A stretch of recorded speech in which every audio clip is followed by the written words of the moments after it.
ஏன் இதற்காக என்னை திட்டுகிறாய்? இதுக்கு ஏன் என்ன திட்டுற அப்படின்னு கேட்போம் இல்லையா?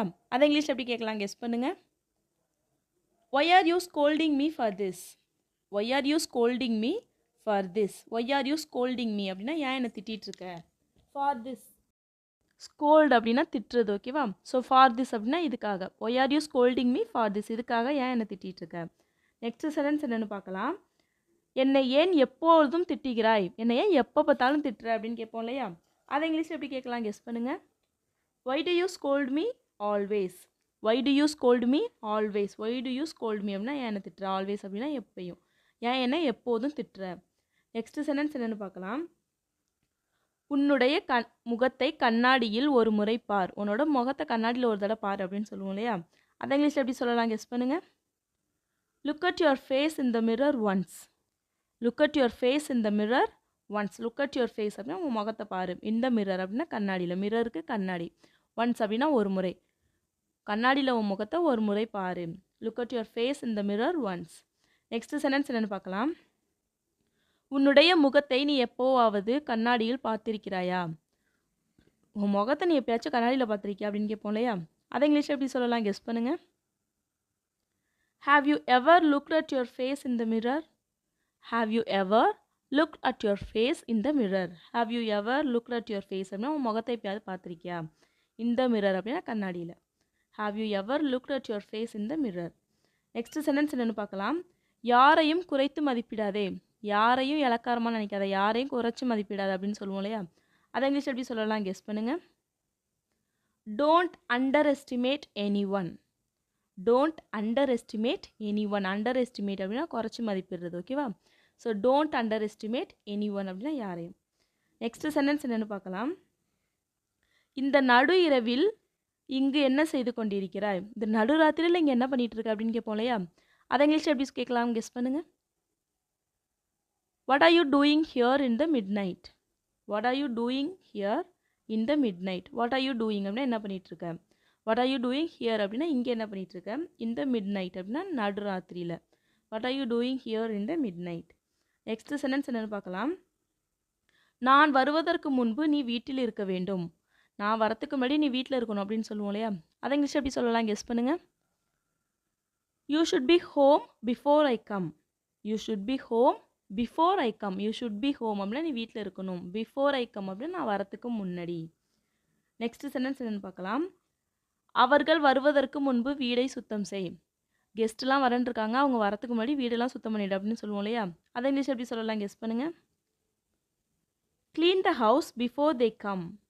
Clean the house before they come. Clean the house அப்படின்னா வீட்டை சுத்தம் பண்ணு. Before they come அப்படின்னா அவங்க வரத்துக்கு முன்னாடி. Clean the house before they come. Next sentence என்னென்னு பார்க்கலாம். நான் கிளம்புவதற்கு முன்பு அவள் வந்து விட்டாள். நான் போகிறதுக்கு முன்னாடியே அவள் வந்துட்டா அப்படின்னு சொல்லுவோம் இல்லையா? அதை இங்கிலீஷ் எப்படி சொல்லலாம்? கெஸ் பண்ணுங்க. She arrived before I left. She arrived before I left. Or we can say she came before I left. ஓகேவா? ஸோ she came அப்படின்னா வந்துட்டா. Before I left நான் போகிறதுக்கு முன்னாடி. நெக்ஸ்ட் சென்டென்ஸ் என்னென்னு பார்க்கலாம். அவள் அப்படியே அவளுடைய அப்பா மாதிரி இருக்கிறாள்.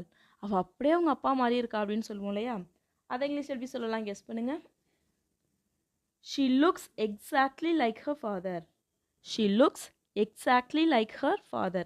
She looks exactly அப்படின்னா அவள் அப்படியே அப்படிங்கிறதுக்கு exactly.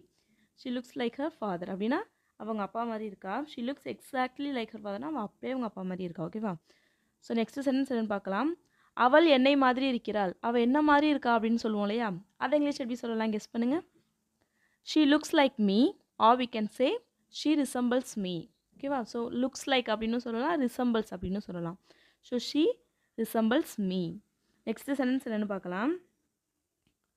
அவள் உன்னை விட நன்றாக பேசுகிறாள். அவள் உன்னை விட அவள் நல்லா பேசுகிறா அப்படின்னு சொல்லுவோம் இல்லையா? அதை இங்கிலீஷ் எப்படி சொல்லலாம்? கெஸ் பண்ணுங்க. She speaks much better than you. She speaks much better than you. She speaks அப்படின்னா அவள் பேசுகிறா. மச் பெட்டர் தென் யூ அப்படின்னா உன்னை விடவே அவள் நல்லா பேசுகிறா, ஓகேவா? நெக்ஸ்ட் சென்டென்ஸ் என்னென்னு பார்க்கலாம். உன்னுடன் இருப்பதற்கு எனக்கு விருப்பம் இல்லை. உன் கூட இருக்கிறதுக்கு எனக்கு விருப்பம் இல்லை அப்படின்னு சொல்லுவோம் இல்லையா? அதை இங்கிலீஷ் எப்படி சொல்லலாம்? கெஸ் பண்ணுங்க. ஐ don't want to be with you. I don't want அப்படின்னா எனக்கு விருப்பம் இல்லை. என்னது டு பி வித் யூ, உன் கூட இருக்கிறதுக்கு. I don't want to be with you. With you அப்படின்னா உன்னுடன். I don't want to be, நான் இருக்கிறதுக்கு விரும்பலை. ஓகேவா, உன் கூட நான் இருக்கிறதுக்கு விரும்பலை. நெக்ஸ்ட் சென்டென்ஸ் என்னென்னு பார்க்கலாம். அவன் இங்கு தங்குவதற்கு எனக்கு இஷ்டமில்லை. அவன் இங்கே தங்குறது எனக்கு இஷ்டம் இல்லை அப்படின்னு சொல்லுவோம் இல்லையா, அதை இங்கிலீஷில் எப்படி சொல்லலாம் கெஸ் பண்ணுங்கள். ஐ don't want him to stay here. I don't want him to stay here. I don't want him to stay அப்படின்னா அவன் தங்குறதே எனக்கு விருப்பம் இல்லை. ஹியர் அப்படின்னா இங்கே. ஐ don't want him to stay here. அவன் இங்கே தங்குறதே எனக்கு விருப்பம் இல்லை. ஸோ லாஸ்ட்டு சென்டென்ஸ் என்னென்னு பார்க்கலாம். அவன் இங்கு இருந்தால் நான் சென்று விடுவேன். அவன் இங்கே இருந்தால் நான் போயிடுவேன் அப்படின்னு சொல்லுவோம் இல்லையா, அதை இங்கிலீஷில் எப்படி சொல்லலாம் கெஸ் பண்ணுங்கள். If he is here I will leave. If he is here I will leave. If he is here அப்படின்னா அவன் இங்கு இருந்தால். I will leave. லீவ்னா நான் கிளம்பிடுறது. ஸோ ஐ வில் லீவ் அப்படின்னா நான் கிளம்பிடுவேன். If he is here I will leave. அவன் இங்கே இருந்தால் நான் போயிடுவேன். எனக்கு இங்கு இருப்பதற்கு விருப்பம் இல்லை. எனக்கு இங்கே இருக்கிறதுக்கு விருப்பம் இல்லை அப்படின்னு சொல்லுவோம் இல்லையா, ஸோ அதான் சென்டென்ஸ். அதை இங்கிலீஷில் எப்படி சொல்லலான்னு கமெண்ட் பண்ணுங்கள். அவன் எனக்கு கால் செய்து 2 வாரங்கள் ஆகிறது. அவன் எனக்கு கால் பண்ணி 2 வாரம் ஆகுது அப்படின்னு சொல்லுவோம் இல்லையா, அதை இங்கிலீஷில் எப்படி சொல்லலான்னா it's been 2 weeks since he called me.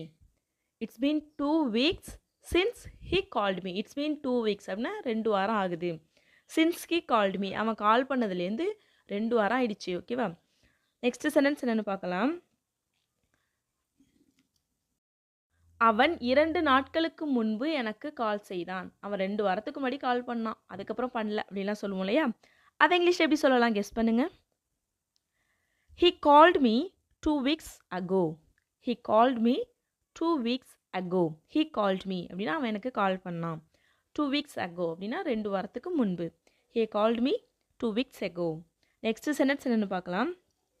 நான் உனக்கு கால் செய்யலாம் என்று இருந்தேன். இப்போ நம்ம யாருக்கும் கால் பண்ணலான்னு இருப்போம், திடீர்னு அவங்க கால் பண்ணாங்கன்னா இப்போ தான் உனக்கு கால் பண்ணலான்னு நினச்சேன் அப்படின்னு சொல்லுவோம் இல்லையா, அதை இங்கிலீஷ் எப்படி சொல்லலாம் கெஸ் பண்ணுங்கள். I was about to call you.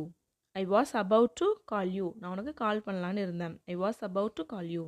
Next sentence என்னென்னு பார்க்கலாம். என்னுடைய ஃபோன் தண்ணீரில் விழுந்து விட்டது. என் ஃபோனு தண்ணியில் விழுந்துட்டு அப்படின்னு சொல்லுவோம் இல்லையா, அதை இங்கிலீஷ் எப்படி சொல்லலாம் கெஸ் பண்ணுங்கள். My phone fell in the water. My phone fell in the water. Fell அப்படின்னா விழுகிறது. ஸோ இந்த வாட்டர் அப்படின்னா தண்ணியில். My phone fell in the water. Next sentence என்னென்னு பார்க்கலாம். நான் என்னுடைய ஃபோனை காரில் வைத்து விட்டு வந்துவிட்டேன். நான் என்னோடய ஃபோனை கார்லேயே வச்சுட்டேன் அப்படின்னு சொல்லுவோம் இல்லையா, அதை இங்கிலீஷ் எப்படி சொல்லலாம் கெஸ் பண்ணுங்கள். I left my phone in the car. I left my phone in the car. So இங்கே I forgot my phone in the car அப்படின்னு சொல்லக்கூடாது, ஏன்னா நம்ம காரில் தான் வச்சுருக்கோங்கிறது நம்மளுக்கு தெரியுது. ஸோ இந்த இடத்துல ஐ லெஃப்ட் தான் யூஸ் பண்ணணும். நம்மளுக்கு எங்கே வச்சோம் அப்படின்னு தெரியலனா தான் நம்ம ஃபர்காட் யூஸ் பண்ணணும். ஓகேவா, so I left my car in the I left my phone in the car. So next sentence என்னென்னு பார்க்கலாம். ஃபோனில் பேசுவது எனக்கு தலைவலியை ஏற்படுத்துகிறது. ஃபோனில் பேசுகிறது எனக்கு தலைவலியாக இருக்குது அப்படின்னு சொல்லுவோம் இல்லையா, அதை இங்கிலீஷ் எப்படி சொல்லலாம் கெஸ் பண்ணுங்கள். Docking on the phone gives me headache. Docking on the phone gives me headache. Docking on the phone gives me அப்படின்னா ஃபோனில் பேசுறது எனக்கு கொடுக்குது என்னது ஹெடேக். ஹெடேக்னா தலைவலி. Docking on the phone gives me headache. Next sentence என்னென்னு பார்க்கலாம். ஃபோன் பேசினால் எனக்கு தலைவலிக்கிறது. எனக்கு என்னன்னே தெரியல, ஃபோன் பேசினாலே தலைவலிக்குது அப்படின்னு சொல்லுவோம் இல்லையா, அதை இங்கிலீஷ் எப்படி சொல்லலாம் கெஸ் பண்ணுங்கள். I get a headache if I talk on the phone. I get a headache if I talk on the phone. So இதுவே ரொம்ப நேரம் ஃபோனில் பேசினா எனக்கு தலைவலிக்குது அப்படின்னு சொல்லணும்னா I get a headache if I talk on the phone for a long time. ஓகேவா, ஃபார் அ லாங் டைம்னா ரொம்ப நேரமாக. So if I get a headache if I talk on the phone for a long time. So next sentence என்னென்னு பார்க்கலாம். நீ எப்படி ரொம்ப நேரம் ஃபோனில் பேசுகிறாய். நீ எப்படி ரொம்ப நேரம் ஃபோனில் பேசுகிற அப்படின்னு சொல்லி கேட்போம் இல்லையா, அதை இங்கிலீஷ் எப்படி கேட்கலாம் கெஸ் பண்ணுங்கள். How can you talk on the phone for a long time. How can you talk on the phone for a long time. How can you talk on the phone அப்படின்னா உன்னால் எப்படி பேச முடியுது ரொம்ப நேரம் ஃபோனில். How can you talk on the phone எப்படி உன்னால் பேச முடியுது. ஃபார் அ லாங் டைம் அப்படின்னா ரொம்ப நேரம். நெக்ஸ்ட் சென்டென்ஸ் என்னென்னு பார்க்கலாம். உன்னுடைய வேலை முடிந்த பிறகு எனக்கு கால் செய். உன்னோட வேலை முடிஞ்சதுக்கப்புறம் எனக்கு கால் பண்ணு அப்படின்னு சொல்லுவோம் இல்லையா, அதை இங்கிலீஷில் எப்படி சொல்லலாம் கெஸ் பண்ணுங்கள். Call me after your work is done. Call me after your work is done. Call me அப்படின்னா எனக்கு கால் பண்ணு. எப்போ? After your work is done. உன்னோட வேலை முடிஞ்சதுக்கு அப்புறம். நெக்ஸ்ட் சென்டென்ஸ் என்னன்னு பார்க்கலாம். நீ தயாரான பிறகு எனக்கு ஒரு மிஸ்டு கால் கொடு. நீ ரெடியானதுக்கப்புறம் எனக்கு ஒரு மிஸ்டு கால் கொடு, நான் வந்துடுறேன் அப்படின்னு சொல்லுவோம் இல்லையா? அதை இங்கிலீஷ் எப்படி சொல்லலாம்? கெஸ் பண்ணுங்க. Give me a missed call when you are ready. Give me a missed call when you are ready. Give me a missed call அப்படின்னா எனக்கு மிஸ்டு கால் கொடு. எப்போ? when you are ready. நீ தயாராக இருக்கும்போது, நீ தயாரானதுக்கப்புறம். ஓகேவா? So give me a missed call when you are ready. Next sentence என்னென்னு பார்க்கலாம். நான் என்னுடைய ஃபோனை தொடாதே என்று உனக்கு சொன்னேன். என் ஃபோனை தொடாதன்னு உனக்கு சொன்னேன் அப்படின்னு சொல்லுவோம் இல்லையா? அதை இங்கிலீஷ் எப்படி சொல்லலாம்? கெஸ் பண்ணுங்க. I told you to not touch my phone. I told you to not touch my phone. I told you அப்படின்னு நான் சொன்னேன். என்னது? to not touch my phone. என் ஃபோனை தொடாதன்னு. நெக்ஸ்ட் சென்டென்ஸ் என்னென்னு பார்க்கலாம். என்னிடம் சொல்லாமல் என்னுடைய ஃபோனை எடுக்காதே. என்கிட்ட சொல்லாமல் என் ஃபோனை எடுக்காதே அப்படின்னு சொல்லுவோம் இல்லையா? அதை இங்கிலீஷ் எப்படி சொல்லலாம்? கெஸ் பண்ணுங்க. Don't take my phone without telling me. Don't take my phone without telling me. Don't take my phone அப்படின்னா என் ஃபோனை எடுக்காத. without telling me அப்படின்னா என்கிட்ட சொல்லாமல். இதை வேறு விதமாக சொல்லலாம். அது எப்படின்னா don't take my phone without my knowledge. without my knowledge அப்படின்னா எனக்கு தெரியாமல். don't take my phone without my knowledge. Next sentence என்னென்னு பார்க்கலாம். அவன் காலையிலிருந்து ஃபோனில் பேசி கொண்டிருக்கிறான். அவன் காலையிலிருந்து ஃபோனில் பேசிகிட்டு இருக்கான், இன்னும் வைக்கல அப்படின்னு சொல்லுவோம் இல்லையா? அதை இங்கிலீஷ் எப்படி சொல்லலாம்? கெஸ் பண்ணுங்க. He has been talking on the phone since morning. He has been talking on the phone since morning. He has been talking on the phone. அவன் ஃபோனில் பேசிகிட்டு இருக்கான். ஸோ முன்னாடி பேச ஆரம்பித்தான், இப்போ வரையும் பேசிட்டு தான் இருக்கான் அப்படின்னு சொல்கிறதுக்கு he has been யூஸ் பண்ணணும். ஓகேவா? since morning. since morningனா காலையிலிருந்து. sinceனா லிருந்து அப்படிங்கிறதுக்கு since, மார்னிங்னா காலை, காலையிலிருந்து. ஸோ நெக்ஸ்ட் சென்டென்ஸ் என்னென்னு பார்க்கலாம். ஃபோனில் விளையாடுவதை தவிர உனக்கு வேறு எந்த வேலையும் இல்லையா? ஃபோனில் விளையாடுறது தவிர உனக்கு வேறு எந்த வேலையுமே இல்லையா அப்படின்னு கேட்போம் இல்லையா? அதை இங்கிலீஷ் எப்படி சொல்லலாம்? கெஸ் பண்ணுங்கள். Don't you have any other work other than playing games on the phone? Don't you have any other work other than playing games on the phone? Don't you have any other work அப்படின்னா உனக்கு வேறு வேலை இல்லையா? other than அப்படின்னா அதை தவிர. எதை தவிர? playing games on the phone. ஃபோனில் விளையாடுறதை தவிர. ஓகேவா?